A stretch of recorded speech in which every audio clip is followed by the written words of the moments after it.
ഇത്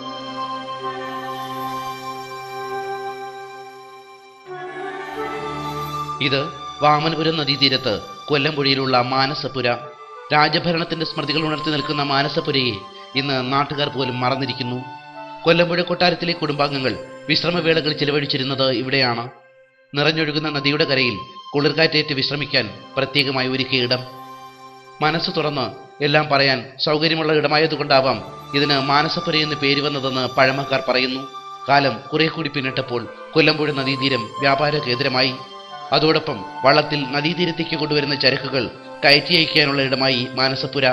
ജനങ്ങളുടെ താൽപര്യത്തിന് പ്രാധാന്യം കൽപ്പിച്ച രാജകുടുംബാംഗങ്ങൾ തങ്ങളുടെ പ്രിയ മാനസപുരയെ ജനങ്ങൾക്ക് സന്തോഷത്തോടെ കൈമാറുകയായിരുന്നു. രാജഭരണത്തോടൊപ്പം ജലഗതാഗതവും ചരിത്രമായപ്പോൾ മാനസപുര അനാഥമായി. അധികൃതർ കൂടി അവഗണിച്ചതോടെ മാനസപുര കാടുകയറി. മേൽക്കൂര തകർന്ന് കൈവരികൾ ഇടിഞ്ഞ് മാനസപുര നാശത്തിലേക്ക് കൂപ്പുകുത്തി കഴിഞ്ഞു. ആറ്റിങ്ങൽ നഗരസഭ ടൂറിസം വികസനത്തിനായി നിരവധി പദ്ധതികൾ പ്രഖ്യാപിക്കുമ്പോഴും ആ പ്രഖ്യാപനങ്ങളിലൊന്നും മാനസപുരയില്ല. കൊല്ലംപുഴ ടൂറിസം പദ്ധതിയിൽ ഉൾപ്പെടുത്തി മാനസപുരയെ സംരക്ഷിക്കണമെന്നാണ് ദേശവാസികൾ ആവശ്യപ്പെടുന്നത്.